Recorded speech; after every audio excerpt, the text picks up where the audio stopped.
E aí, a N13 tem sido uma pedra no sapato na hora dos estudos? Então pode relaxar, porque agora a gente vai desmontar essa norma, ponto por ponto. A ideia aqui é ser bem estratégico, sabe? Vamos focar no que realmente cai na prova, naquelas pegadinhas clássicas que derrubam muita gente e nos detalhes que fazem a diferença para a aprovação. Nosso objetivo é um só: transformar cada conceito em um acerto no gabarito. Bora lá? Olha só, a nossa abordagem aqui vai ser cirúrgica, bem precisa. Não vamos ficar só lendo a norma, não.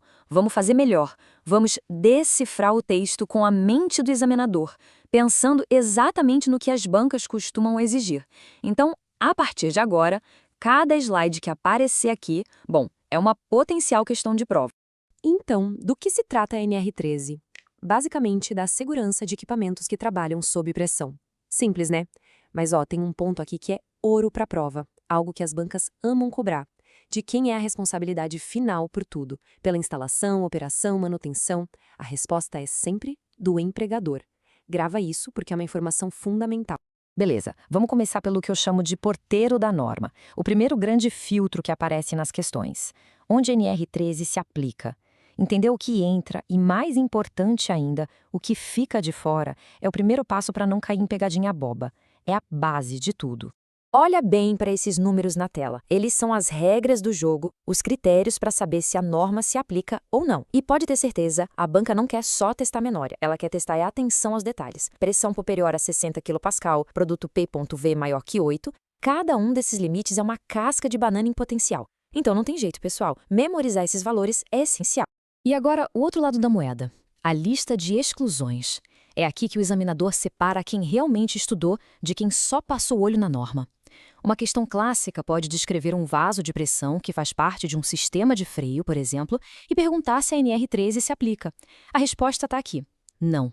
Dominar esta lista é tão crucial quanto a anterior. Certo.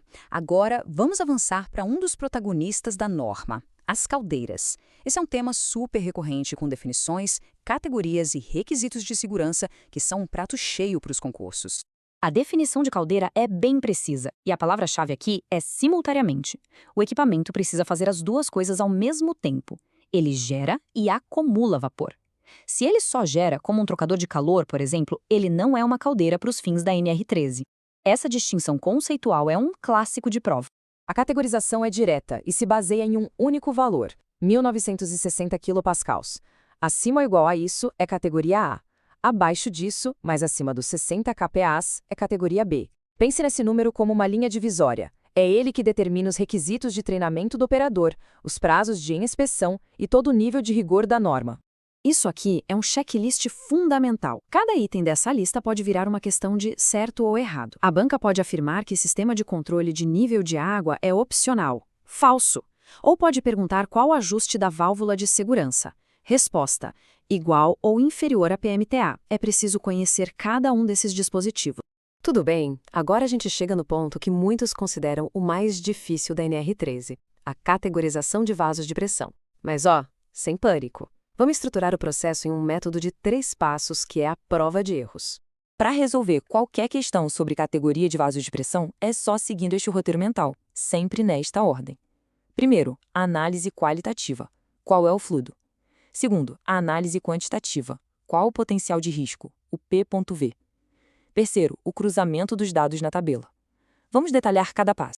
Passo 1. A classe do fluido. Aqui, o foco é o perigo da substância em si. A classe A é a mais perigosa: inflamáveis, hidrogênio, acetileno. As outras classes seguem em ordem decrescente de risco. Saber exemplos-chave, como ar comprimido na classe C, é o que vai permitir resolver a questão bem mais rápido. Passo 2. O grupo de risco, ou a energia acumulada, é o produto da pressão pelo volume. Quanto maior o resultado, maior o potencial de risco e menor o número do grupo. E aqui, a tensão máxima.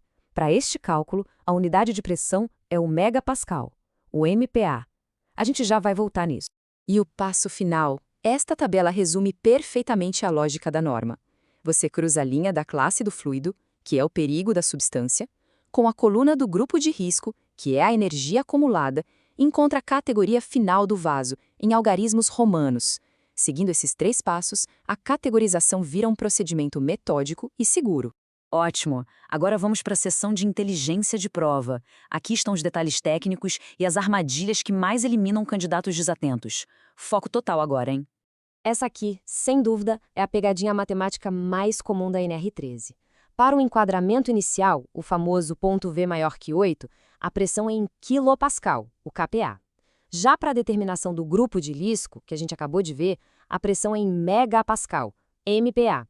A banca vai misturar as unidades de propósito, então anota: kPa para enquadrar, MPa para categorizar. Primeiro número para memorizar: 80 horas. Essa é a carga horária mínima da prática profissional supervisionada para operadores de caldeiras de categoria A, aquelas de maior risco. E o segundo número, 60 horas.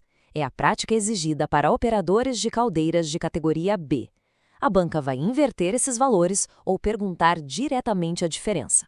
A lógica é clara: mais risco na categoria A, mais horas de treinamento. 80 para A, 60 para B.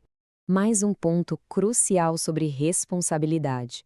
O prontuário original do equipamento é feito pelo fabricante, mas, se ele for perdido, a responsabilidade de reconstituir o documento passa a ser do empregador. Essa transferência de responsabilidade é um detalhe jurídico que vale ouro na prova. Prazos são um prato cheio para questões.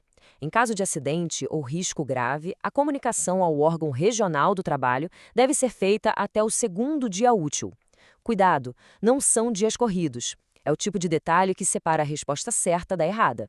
E, para finalizar, uma reflexão. Dominar esses pontos para a prova é fundamental, mas o verdadeiro objetivo da norma é a aplicação prática, na vida real. Cada regra, cada categoria, cada prazo existe para prevenir acidentes. Entender essa lógica não só garante os pontos na prova, mas constrói a base para um profissional mais competente e seguro.